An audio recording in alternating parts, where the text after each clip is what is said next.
capítulo 6, do versículo 1, a partir do versículo 1.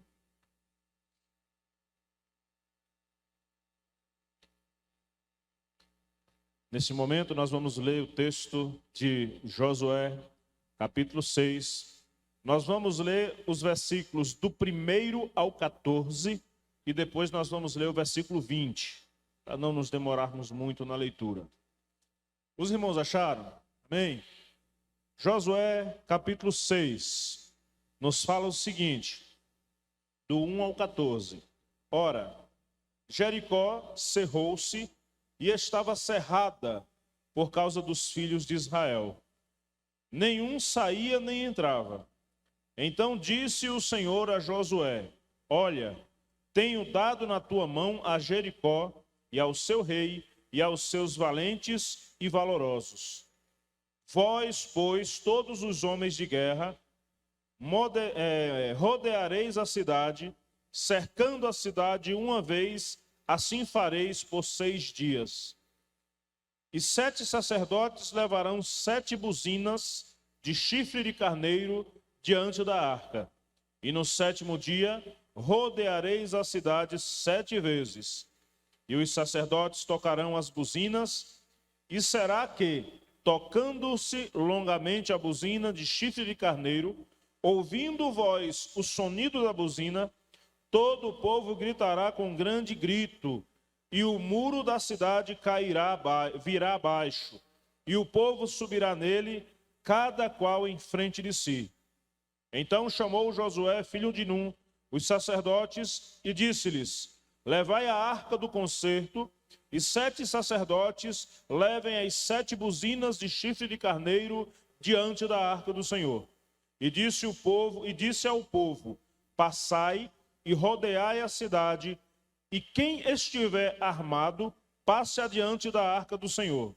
Assim foi como Josué dissera ao povo, que os 7 sacerdotes, levando as 7 buzinas de chifre de carneiro diante do Senhor, passaram e tocaram as buzinas, e a arca do concerto do Senhor os seguia. E os armados iam adiante dos sacerdotes, que tocavam as buzinas, e a retaguarda seguia após a arca, andando e tocando as buzinas. Porém, ao povo Josué tinha dado ordem, dizendo: Não griteis, nem fareis ouvir a vossa voz, nem sairá palavra alguma da vossa boca, até o dia em que eu vos diga: gritai, então gritareis. E fez a arca do Senhor rodear a cidade, rodeando uma vez, e vieram ao arraial, e passaram a noite no arraial. Depois Josué se levantou, e de madrugada, e os sacerdotes levaram a arca do Senhor. E os 7 sacerdotes que levavam as 7 buzinas de chifre de carneiro diante da arca do Senhor, iam andando e tocavam as buzinas, e os armados iam adiante deles, e a retaguarda seguia atrás da arca do Senhor. Os sacerdotes iam andando e tocando as buzinas. 14. Assim rodearam outra vez a cidade no 2º dia, e tornaram para o arraial, e assim o fizeram 6 dias. Agora vamos lá no versículo 20. Gritou, pois, o Senhor, tocando os sacerdotes as buzinas, e sucedeu que, ouvindo o povo o sonido de buzina, gritou o povo com grande grito, e o muro caiu abaixo, e o povo subiu à cidade, cada qual em frente de si, e tomaram a cidade. Amém? Vamos a uma breve oração antes de você assentar. Senhor, nós apresentamos a Ti a Tua palavra mais uma vez. Deus, nós nos colocamos diante de Ti, pedindo a Tua misericórdia, pedindo, Senhor, que a Tua palavra que é poderosa, a Tua palavra, Senhor, que é algo tão importante para a nossa vida, a Tua palavra que é um dos fundamentos do Evangelho. Sem ela, Senhor, nós não temos como nos conduzir. Então, Senhor, que esta palavra, ela encontre repouso em nosso coração, e que nessa noite nós possamos entender a importância da Tua palavra em nossa vida, pois foi através da palavra que deste a Josué que aqueles muros vieram abaixo. Então, Pai, que possamos entender a importância da tua palavra. Nós oramos a ti, agradecidos, em nome de Jesus. Amém? Os irmãos podem sentar? Se tiver muita gente aí que não seja da sala de crianças e que não seja 1 ou 2 diáconos aí fora, o restante, por favor, entre. Irmãos, hoje nós estamos aqui no último dia da campanha de Jericó. E esta cidade que conta uma história muito interessante, nós vamos ver Jericó, ela fazendo parte aqui de vários eventos da Palavra de Deus. E eu gostaria de falar apenas algumas curiosidades bem breves aqui da cidade de Jericó. Talvez todos já saibam, mas se tiver alguém aqui que não sabe, vai ficar sabendo hoje. Jericó. Jericó ela é considerada como a cidade das palmeiras. Ao redor de Jericó tem muitas palmeiras. Eu baixei várias imagens, mas foi muito corrido e não deu para trazer umas imagens aqui. Mas é uma cidade muito interessante. E uma coisa interessante, aí você diz, mas estamos falando de uma cidade aqui do tempo de Josué. Vamos lá. É uma cidade da Palestina, situada na Cisjordânia, a poucos quilômetros do Rio Jordão e a 8 quilômetros da ponta norte do Mar Morto, e aproximadamente 27 quilômetros de Jerusalém. É considerada a cidade mais antiga do mundo, que está em existência, em pleno funcionamento, desde o seu início até os dias de hoje. Jericó, ela existe há cerca de 9.000 anos antes de Cristo. É uma cidade muito, mas muito antiga.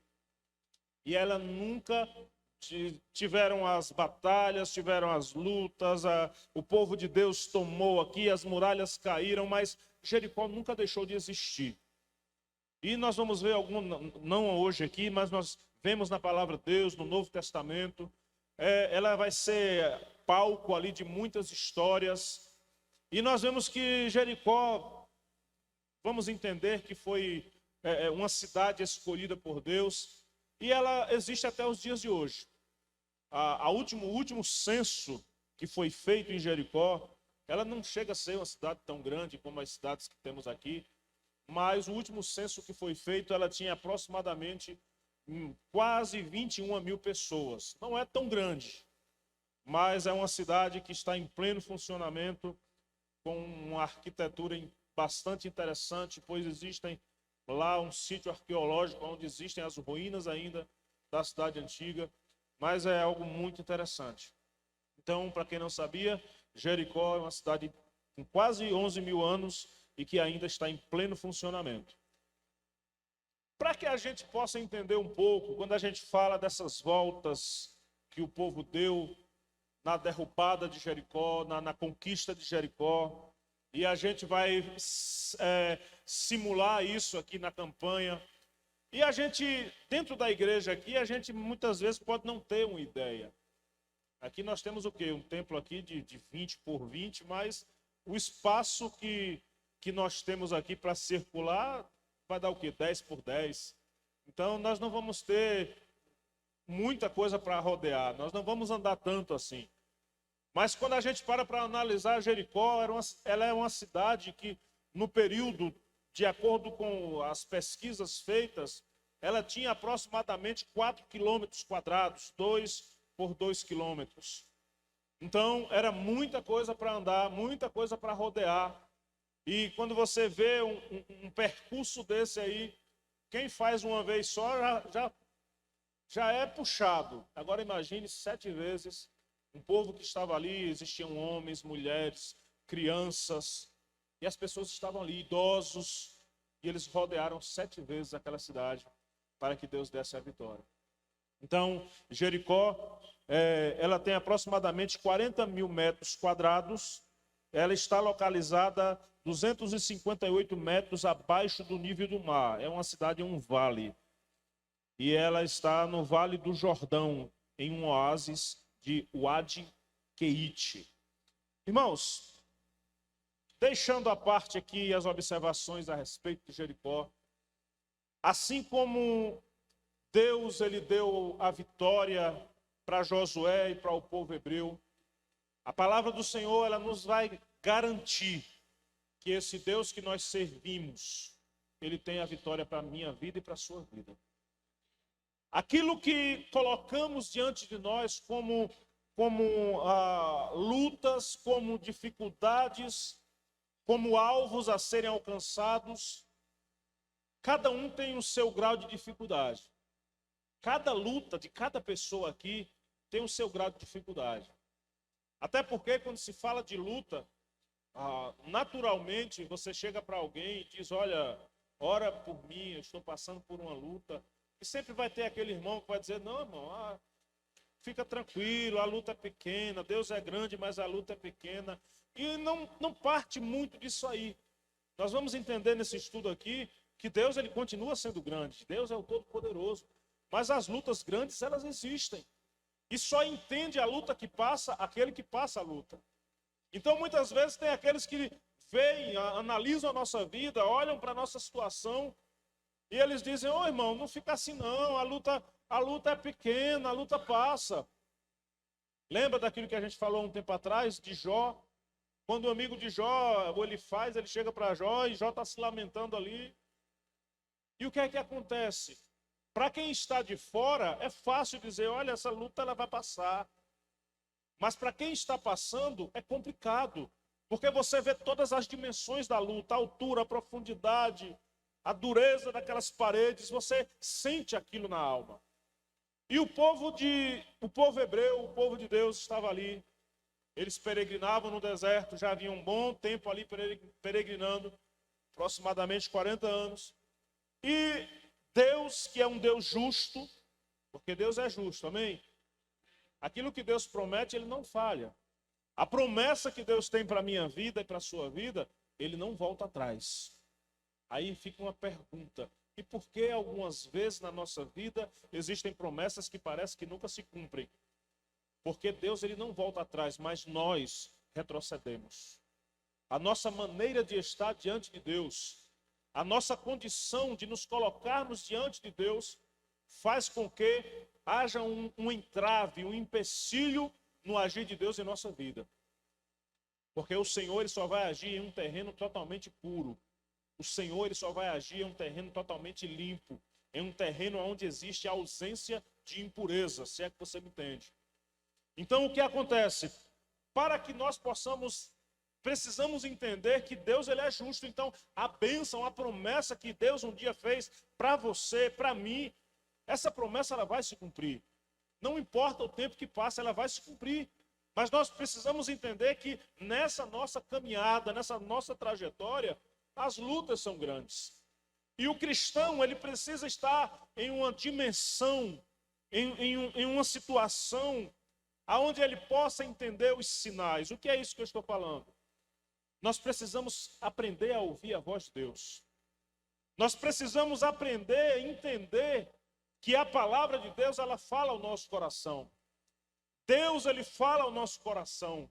O Senhor não nos deixa ignorante quanto a nada. E a palavra do Senhor, ela sempre vai nos mostrar, vai sempre colocar diante de nós aquilo que é necessário, aquilo que é importante, para que nós possamos alcançar a bênção. Veja que Deus chega para Josué, e ali estava Josué com todo o seu povo. Havia passado um episódio ali, onde todos os guerreiros que saíram do Egito, como houve toda aquela problemática do pecado constante, então as pessoas foram morrendo.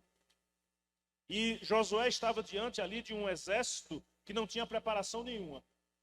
Todos os guerreiros haviam morrido nas areias do deserto.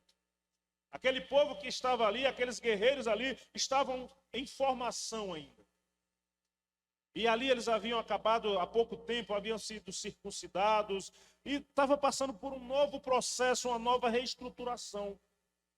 E Deus, ele chega para Josué e diz, olha filho, a promessa, vamos trazer para uma linguagem mais atual, a promessa que foi dada ao meu povo, a promessa que foi dada a Moisés, a mesma promessa que foi passada para você, a mesma responsabilidade.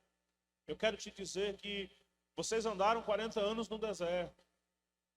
Eu quero dizer que vocês peregrinaram, a luta foi grande. O povo errou o alvo, mas também alguns acertaram. Mas depois de todo esse problema, depois de toda essa luta, chegou o dia da tua vitória. E Deus chega para Josué e ele vai orientá-lo. Nesse capítulo 6 nós vemos uma orientação de Deus para a vida de Josué, para que Josué pudesse transmitir ao povo. E uma coisa interessante acontece, irmãos, é que o que vai entrar em evidência aqui, o que vai mudar a situação do povo, não é apenas o fato do povo querer a bênção, não é apenas a condição do povo querer a terra prometida, mas o que vai mudar tudo, o que vai fazer o grande diferencial, é quando nós paramos para ouvir a voz do Senhor. O cristão precisa ouvir a voz de Deus. Vivemos os últimos dias na face da terra. Hoje pela manhã a gente falava um pouco aqui na EBD, e a gente mostrando que os sinais que estão escritos na palavra de Deus, a maioria deles, não é que eles estão começando a se cumprir, a maioria já está sendo cumprida há muito tempo. E uma das coisas que fica uma observação para nós, é que o cristão precisa se enquadrar dentro da vontade do Senhor. Nós estamos vivendo tempos onde estamos deixando de dar ouvidos à voz de Deus e estamos nos embaraçando na nossa caminhada. E o cristão, para ser bem-sucedido, ele tem que atentar à voz de Deus. E o que é que a palavra do Senhor ela vai nos falar? A palavra do Senhor ela vai nos orientar. Mas daqui a pouco a gente chega lá. Então, irmãos, uma das coisas que a gente entende quando a gente começa a ler esse texto de Josué, nos 5 primeiros versículos, nós vamos ver uma coisa interessante que Deus passa para Josué. A primeira observação a ser vista aqui é que Deus, ele dá uma certeza. Deus chega para Josué e diz: estou entregando a você a cidade de Jericó, o seu rei, os seus corajosos, os seus valentes. Irmãos, quando estamos na presença de Deus, quando a igreja do Senhor anda na presença dele, uma das coisas que acontecem, independente da luta, independente das dificuldades, o que vai acontecer na nossa vida chama-se certeza. A certeza que existe um Deus e que esse Deus nos dá toda e total garantia. Amém? Deus chega para Josué e diz: olha, um exército de soldados recém-ingressados aqui nesse batalhão, nesse exército, eles não têm experiência, eles não têm capacidade ainda, vão estar sendo formados. Mas Josué chega para aquele povo e diz: eu estou dando garantia. Perdão, Deus chega para Josué e diz: eu estou dando a garantia. Deus, ele dá para nós, irmãos, é preciso nós, como falamos no início, atentarmos para os sinais, aprendermos a ouvir a palavra de Deus, aprendermos a ouvir a voz do Senhor e entender que na sua palavra, Deus, ele nos dá toda e total garantia. E quando nós vemos um cristão que não tem profundidade na palavra de Deus, a primeira coisa que vai acontecer é ele entrar em desespero diante das dificuldades. O cristão que não ouve a voz de Deus, um cristão que ele apenas lê a Bíblia, porque a Bíblia não é para ser lida, ela é para ser guardada, para ser estudada. E aquele que não conhece a palavra de Deus, ele vai entrar em desespero, ele não vai ouvir a voz de Deus, ele não vai atentar para os sinais, e ele vai estar errando o alvo.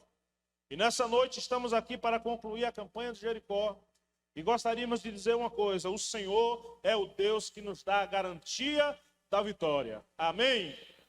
A bênção que você tem almejado de Deus, aquilo que você tem colocado, talvez uma lista que você fez para essa campanha, talvez um desejo que está no seu coração, uma cura, uma luta que está ali na tua vida há tanto tempo. Vamos entender uma coisa? O Senhor é aquele que nos dá a garantia. Agora depende de nós, a nossa vida, a nossa condição, a nossa fé. Irmãos, se não tivermos fé, já começamos a definhar.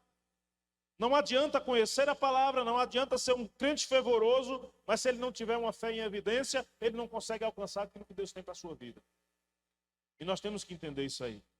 E Deus, ele chega para Josué, a primeira coisa que ele dá aqui nos 5 primeiros versículos, ele dá a certeza, ele diz, olha, estou te entregando Jericó, o seu rei e os seus soldados valorosos, corajosos. Mas só que Deus, ele sempre vai requerer algo de nós. O Senhor é um Deus que, ele não é aquele que vai nos entregar algo de uma maneira que nós não venhamos valorizar.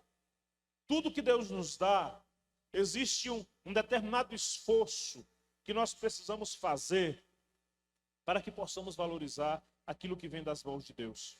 Então Deus, ele chega para Josué, além da garantia, além da certeza, ele vai dar um dever. E ele diz, você e o seu povo marcharão em volta da cidade. Ou seja, Deus, ele quer nos abençoar. O Senhor, ele nos dá a garantia da bênção. Mas o Senhor também, ele nos dá um dever. Olha, enquanto você estiver marchando, a bênção, ela será garantida.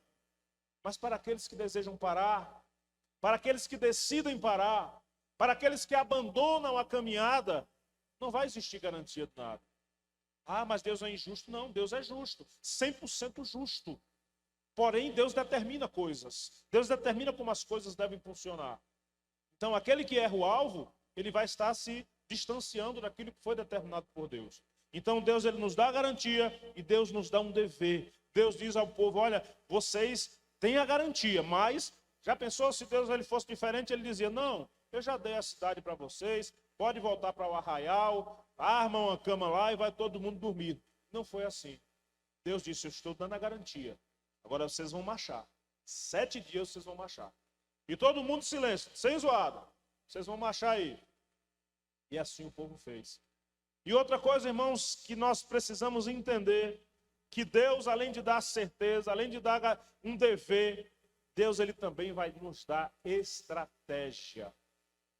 Irmãos, o cristão que não tem estratégia é porque não conhece a palavra de Deus. Olha o que é que Deus fala com Josué no capítulo 6, no versículo 4 e 5. Leia comigo aí. Achou?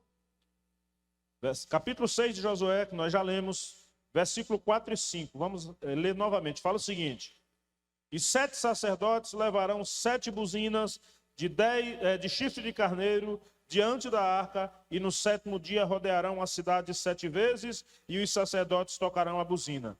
Saberás, e será que tocando-se longamente a buzina de chifre de carneiro, ouvindo a voz, o sonido da buzina, todo o povo gritará com grande grito, e o muro da cidade cairá abaixo, e o povo subirá nele, cada qual em frente de si. Ou seja, Deus, ele dá uma estratégia. Deus, ele dá um dever que é marchar. Deus dá a garantia e ele dá estratégia. Irmãos, vamos entender uma coisa. O cristão que anda na presença de Deus, o cristão que conhece a palavra de Deus, Deus não o deixa aleatoriamente. Deus, ele não deixa a sua igreja aleatoriamente, de qualquer maneira, para errar o alvo no primeiro momento, na primeira caminhada. O Senhor é aquele que nos dá estratégia, mas nós precisamos aprender a confiar na sua palavra. Nós precisamos aprender a conhecer a palavra de Deus. Vivemos em um mundo moderno, onde nós temos tudo ao nosso alcance, tecnologia, nós temos, as pessoas gostam de ler, de estudar, de assistir, de tanta coisa, de adquirir conhecimentos. Nós gostamos muito de novidades, mas uma das áreas, dos conhecimentos mais difíceis que existe para nós querermos guardar em nossa vida é a palavra de Deus. E nós precisamos entender, irmãos, que é a palavra de Deus que vai nos orientar. Aquele que vive em uma dimensão apenas humana, física, material, ele jamais vai alcançar aquilo que Deus tem de sobrenatural para a sua vida. Nós oramos, nós perguntamos a Deus o porquê dele não abençoar. A gente faz uma campanha, a campanha termina e nada de resposta. porque nós estamos vivendo em uma dimensão humana, física, material. E nós temos que entender que a palavra de Deus fala que o nosso Deus, ele é Espírito. E importa que aqueles que o adorem em espírito e em verdade. Então é necessário entendermos que eu e você precisamos estar na presença de Deus a cada dia. O cristão, ele é aquele como aquele agente duplo. Ele tem que ter duas identidades. Ele tem que ser o ser humano de cada dia, mas ele tem que viver em uma dimensão espiritual. Porque se isso não acontecer, ele não vai alcançar aquilo que ele tanto almeja de Deus. Quando se vive em uma dimensão humana, física, humana, material, nós só vamos alcançar aquilo que é físico, humano e material. Pois para alcançar alguma coisa de Deus, temos que estar em um âmbito espiritual. E esse âmbito espiritual é estar na presença de Deus, é conhecer a Deus, é buscar a Ele. Precisamos entender a grande importância. Porque no mundo de hoje existe um desejo tão grande de doutrinar a sociedade de uma forma errada. Porque no mundo de hoje existe uma ansiedade tão grande de doutrinar as pessoas, doutrinar os nossos estudantes, as nossas crianças, os nossos jovens. Existe um empenho tão grande em doutriná-los da maneira errada, em apresentar aquilo que é oposto à palavra de Deus. Porque é aquele que não tem um conhecimento da palavra, porque é aquele que não entende a dimensão espiritual, aquele que não entende que é necessário viver na presença de Deus, ele jamais vai alcançar aquilo que Deus tem para a sua vida. E olhe que aquele povo estava diante de uma cidade muito fortificada. E não tinha como, mesmo independente da quantidade de soldados que Josué tinha, não existia, irmãos, condições deles conseguirem entrar naquela cidade. Quando eles começaram a acampar perto de Jericó, de longe os soldados, eram muralhas muito grandes, existiam locais onde os soldados ficavam, torres, e eles começaram a ver aquele povo se acampando, todo mundo conhecia a fama dos hebreus, a cidade foi trancada, ninguém entrava nem saía. E mesmo o povo de Israel, mesmo o povo hebreu ali, eles olharam e disseram, olha, está estreito aqui, porque era muito difícil. Alguns historiadores, não existe algo tão concreto, mas alguns historiadores dizem que as muralhas elas tinham algo entre de 10 a 12 metros de altura. Em alguns lugares ela tinha 8 metros de largura, porque existiam construções em cima. Eram muralhas muito grandes, portões enormes, todos trancados, com soldados em cima. Não tinha como aquele povo armado apenas com aquelas armas tão antigas. Não existia arma de fogo naquela época. Então não tinha como eles vencerem. Mas acontece uma coisa. Deus chega para Josué e diz, eu vou te dar a vitória. Eu vou dar a vitória para o meu povo.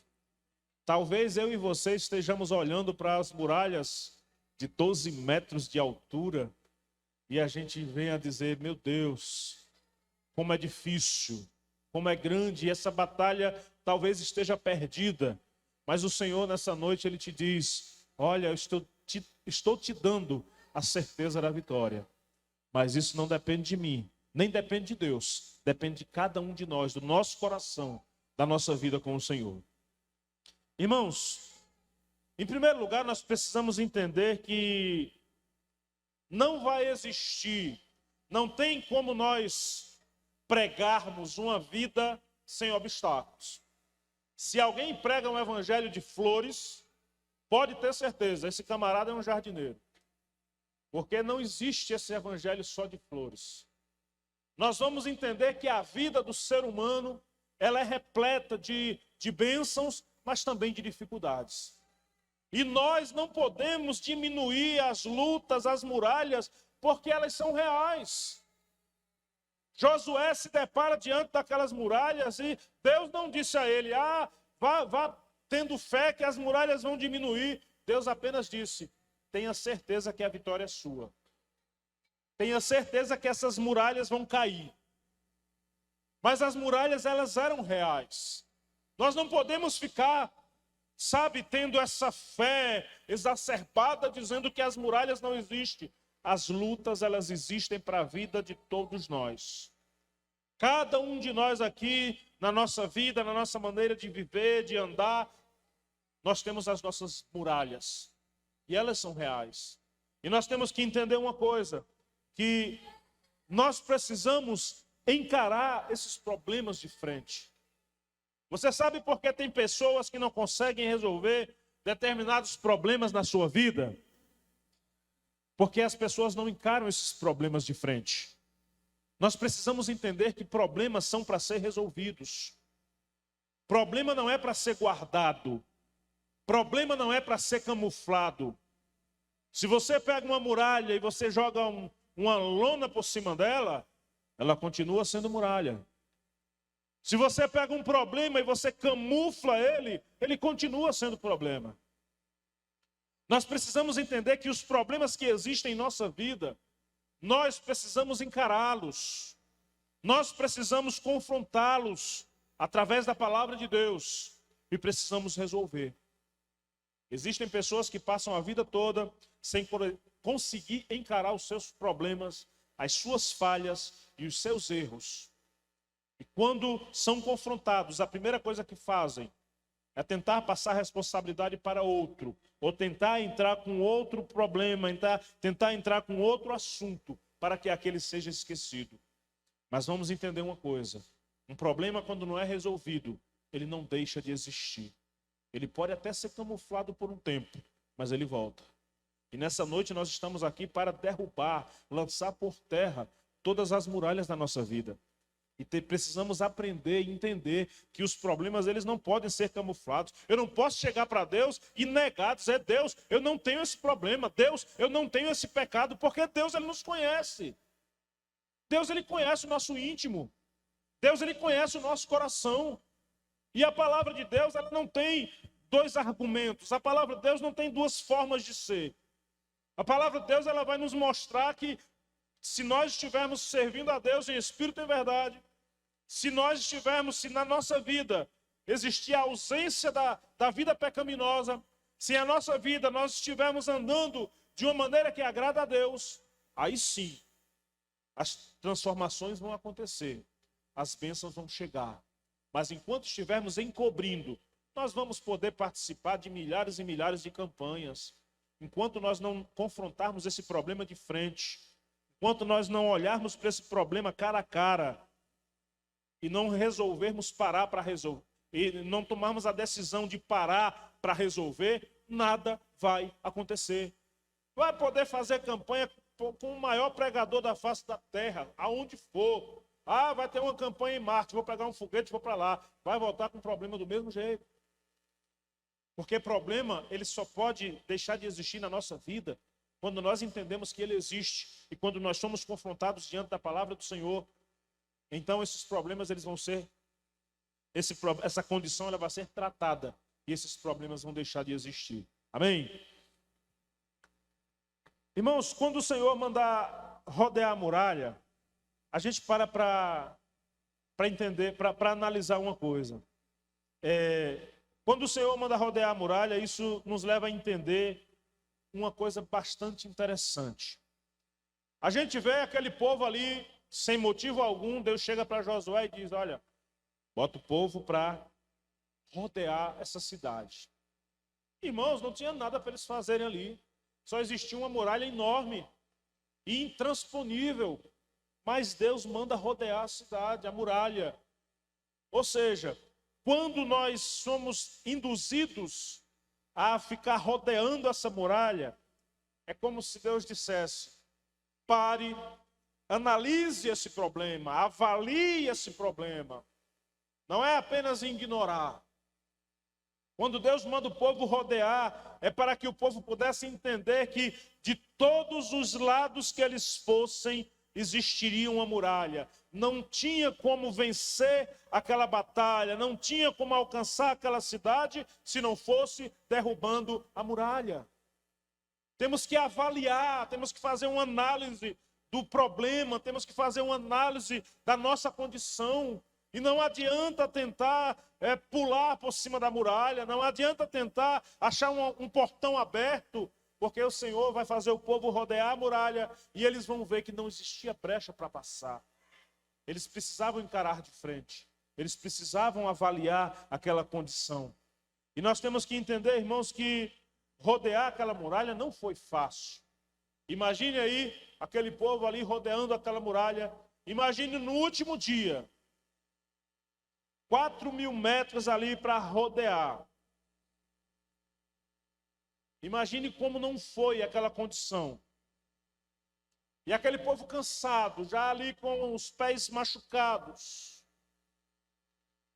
Então nós paramos para analisar, irmãos, que na nossa caminhada, nem tudo é fácil. Na nossa caminhada, as lutas elas vão surgir. Mas o que deixa a preocupação é que muitas vezes nessa caminhada, nós fazemos uma associação errada.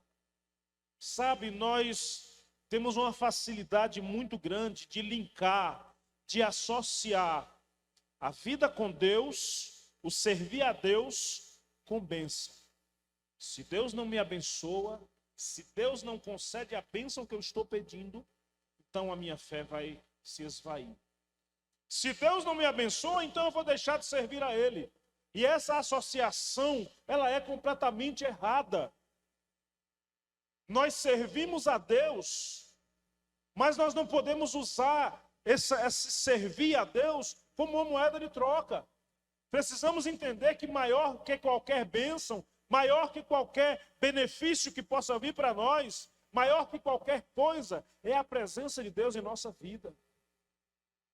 Nós paramos para analisar a vida de homens da palavra de Deus, homens da história que marcaram a história, e nem sempre a vida deles foi fácil. A gente para analisar a vida do apóstolo Paulo e de muitos outros discípulos de Cristo, a vida deles não foi fácil. Mas nós entendemos uma coisa, em momento algum existiu um questionamento de deixar de servir a Deus porque a bênção não chegava. Pelo contrário, a cada luta que aqueles homens passavam, a fé só fazia aumentar. Paulo vivia em cadeias, de prisão em prisão. Fazia um tour nas prisões. Passou mais tempo preso do que solto. Mas em momento algum a gente vai ver o apóstolo Paulo se maldizendo, ele reclamando de Deus. Chega um momento que ele vai com prisioneiros fazer uma viagem de um lugar para outro. A embarcação afunda. Mas ele não morreu, nenhum prisioneiro. Deus deu a bênção. Chega lá, vai pegar umas lenhas para fazer uma fogueira. A cobra vai e morde ele. Nada aconteceu. Sabe por quê? Porque ele era um homem que entendia que o servir a Deus era independente de estar ali contabilizando bênçãos. Muitas vezes a nossa fé ela está pautada, alicerçada em cima de uma mesa cheia de bênçãos. Se não existir isso, a minha fé ela é fraca. E nós temos que entender, irmãos, que a maior garantia que nós precisamos está nos céus. A nossa vida aqui ela é passageira. Já pensou se Deus ele estiver te provando? Se Deus estiver provando para ver se você realmente é aprovado? Então vamos ter bastante cuidado com essa vida de reclamação. Nós precisamos entender que a palavra de Deus ela tem que estar em evidência em nossa vida. Nós temos que entender que outra coisa que Deus fala naquela caminhada ali é que o povo iria se deparar com uma muralha. Eles iam passar por um momento difícil. Mas Deus diz, olha, uma observação eu quero fazer, entre muitas. A arca tem que estar presente. E essa arca aqui, ela simboliza a presença de Deus. Na nossa caminhada, as muralhas elas vão cair quando a presença de Deus estiver conosco. Nós precisamos entender que a igreja precisa da presença de Deus. Se nós nos reunimos, se nós oramos, se nós louvamos, se nós fazemos tudo e não sentimos a presença de Deus, então nós precisamos rever, nós precisamos analisar e precisamos entender. Josué diz, olha, vocês vão andando, mas a arca tem que estar presente. Se Deus não estiver presente, nada vai acontecer. Ela vem na retaguarda, mas ela vem garantindo que a promessa, que a bênção venha acontecer. E nós temos que entender, irmãos, o grande valor da palavra de Deus. Talvez nós olhemos para a palavra de Deus como um livro que a gente tem, que a gente usa para ir para a igreja. Lá o pastor manda abrir, a gente lê junto com ele, depois fecha. E depois volta para casa e faz como aquela irmã que um dia chegou na igreja, aí o pastor pediu para abrir no texto, ela procurou, depois de meia hora ela abriu. Quando abriu, olhou para a irmã do lado, olha, irmã, esse pente aqui tinha 6 meses que eu estava procurando, não sabia onde estava. E tem pessoas que analisam a Bíblia dessa maneira. Irmãos, nós temos que entender a grande importância que a palavra de Deus tem para nós. Às vezes a gente faz uma análise da seguinte maneira: ah, como era bonito no passado, Deus falava com Moisés, Deus falava com Josué, Deus falava com Abraão, Deus falava com aqueles homens e eles ouviam a voz de Deus. Irmãos, a palavra de Deus é a mesma coisa nos nossos dias. É Deus falando conosco. E hoje vivemos uma sociedade onde estão tentando retirar de nós a palavra de Deus. E os cristãos fazem o quê? Ficam de braços cruzados. Temos que aprender a dar valor, temos que ver a palavra de Deus, a Bíblia mesmo, como a gente chama, temos que ver com mais valor, com mais importância. Segundo domingo de dezembro agora, vai ser celebrado o dia da Bíblia, vai ter a celebração aqui na cidade. Porque não pode deixar morrer essa data, porque é importante. Hoje de manhã a gente estava analisando aqui, e lá em Mateus capítulo 7, quando Jesus fala a respeito dos 2 fundamentos, aquele que construiu a casa na rocha e aquele que construiu na areia. E mostra que aquele que observa a palavra, aquele que anda segundo os ensinamentos do Senhor, é aquele que constrói na rocha. Mas diferente desse, aquele que não tem, que não ouve a palavra de Deus, aquele que não se apega à palavra de Deus, ele constrói na areia. Nós citamos até o exemplo, que foi algo que nos trouxe grande benefício, mas é para um outro momento. A gente vê que uma das coisas que mais trouxe, que mais proporcionou a reforma protestante, foi justamente, um dos pontos foi esse. Que Lutero, ele começou a ver a forma que as pessoas olhavam a palavra de Deus com desdenho. Eles olhavam a palavra de Deus, eles liam uma coisa, mas eles falavam outra. Eles não davam valor, não valorizavam aquilo que estava escrito. E aquilo criou uma revolta muito grande no seu coração. E tudo aquilo gerou uma revolta. E aquilo gerou ali também a reforma protestante, que vai trazer um benefício para nós também, mas é uma outra história. Mas o que é que nós queremos entender? E Lutero, ele diz, olha, uma das bases da igreja é Deus, é a fé, é Jesus, mas também a palavra.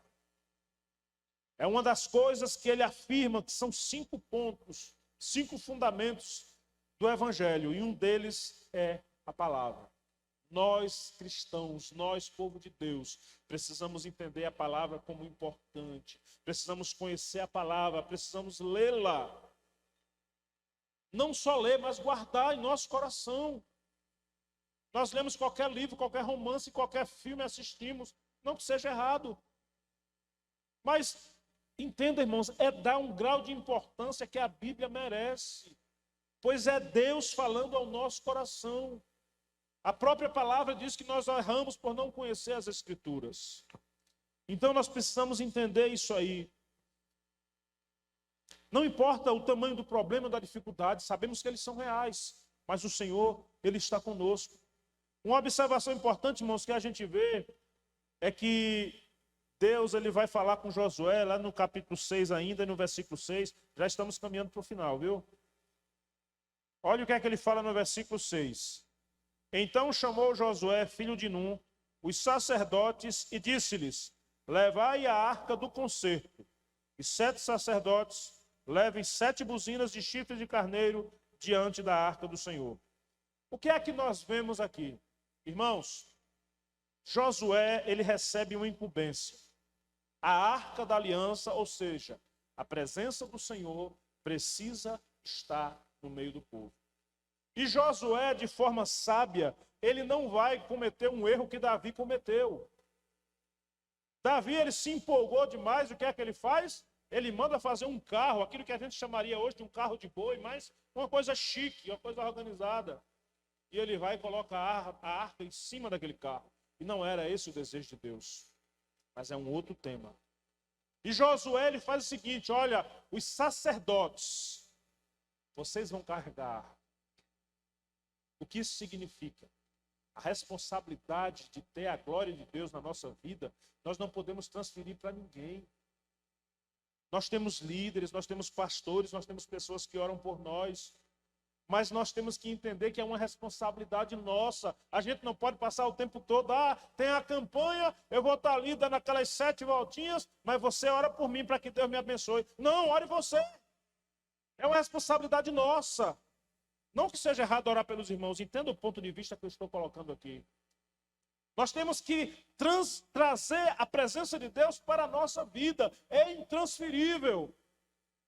Deus orienta Josué, diz os sacerdotes que vão levar a arca. Ou seja, não é para botar num carro, não é para chamar outros para levar, mas é vocês que têm que ter a presença de Deus sobre os ombros de vocês. A presença de Deus não pode faltar em nossa vida, ela tem que estar nos nossos ombros. É uma responsabilidade nossa. Somos a igreja de Cristo e na face da terra temos que ter o compromisso de igreja. O que tem de crente que hoje em dia ele tem o nome de crente, de cristão, mas ele anda pior do que aquele que está no mundo, não tem o compromisso de cristão, não tem a glória de Deus sobre a sua vida e depois ele quer bênção. É uma responsabilidade nossa. A glória de Deus ela tem que estar sobre a nossa vida. A unção de Deus ela tem que estar sobre a nossa vida. E como é que nós encontramos isso? A palavra de Deus nos orienta. Vamos concluir. Irmãos, temos que nos posicionar. Temos que fazer aquilo que é nossa responsabilidade. Esse posicionamento, olha que Josué chama o povo e diz, olha, todo mundo posicionado. Todo mundo rodeando a cidade, todo mundo posicionado para rodear a cidade. Posicionamento, foco, determinação. O cristão precisa aprender a parar de choramingar, de reclamar das coisas e entender que ele tem que ter um posicionamento. O diabo está tentando, os demônios estão tentando, é muita luta. Sim, as lutas vêm e vão. Mas o nosso Deus, ele é para sempre. O nosso Deus, ele é eterno. O nosso Deus, ele é poderoso. E nós temos que ter posicionamento. Não é ficar, um mês eu estou bem, outro mês eu estou fraco, caído. Ora por mim, porque eu não consigo nem abrir os olhos. O cristão tem que ter posicionamento. Isso não significa que passando por lutas, nós não podemos ficar tristes. Somos seres humanos. Não é uma coisa do outro mundo você olhar para um irmão, para uma irmã e ver que ele está abatido por causa de alguma luta, por causa de um problema, ele está triste, ele está angustiado, até mesmo chorando. Não tem nada de errado. O que nós estamos falando aqui é o posicionamento de cristão. O cristão ele tem que saber o Deus que ele serve. E mesmo caído, mesmo prostrado, mesmo chorando, mas quando ele se coloca diante de Deus, ele vai dizer, eu sei o Deus que eu sirvo. Eu sei o Deus que eu tenho e eu quero adorar esse Deus. Eu quero ter a presença dele na minha vida. Eu quero determinar que as muralhas vão cair porque a presença de Deus está sobre mim. E encerrando, nós temos que entender, irmãos, que não pode faltar em nossa vida algo muito importante.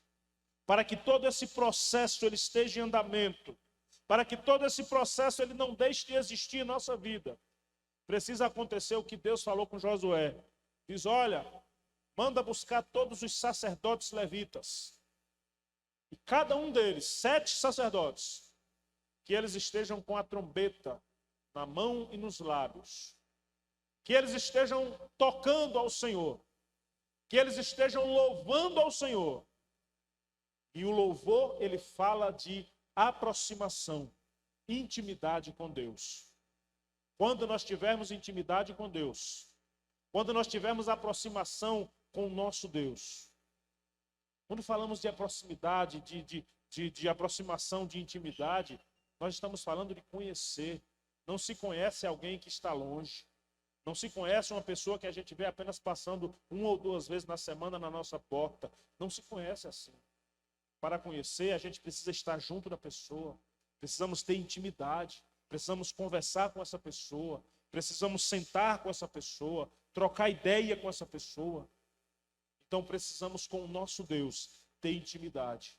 E quando tivermos intimidade, quando tivermos a presença dele sobre nossa vida, quando tivermos esse comprometimento, nós vamos ver que Deus, ele vai fazer as muralhas caírem por terra. E nessa noite, a garantia que Deus deu a Josué, eu tenho certeza que se você segurar essa bênção, se você segurar essa garantia, não importa aquilo que você pediu a Deus. Deus, ele é grande o suficiente para curar aquilo que muitas vezes o médico diz que é impossível. Deus, ele é aquele que cura o corpo, cura a alma, cura as emoções. É aquele que abençoa você em todas as áreas da sua vida. Então, se você crê, se você acredita nessa palavra que foi pregada aqui nessa noite, se você acredita que Deus é grande o suficiente para lançar por terra todas as muralhas, apenas segure essa bênção, apenas creia e deixe que a glória de Deus ela encontre morada na sua vida. E nessa noite, nós vamos agora já passar a palavra. Nessa noite, nós vamos ver as muralhas caindo, porque o nosso Deus é o Deus Todo-Poderoso. Amém? Gostaria de convidar aqui, nós vamos fazer uma breve oração. Enquanto oramos, nós convidamos o Ministério de Louvor, com o pastor Emanuel, para darmos a oportunidade para a entrega de dízimos e ofertas, e na sequência passar a palavra ao pastor.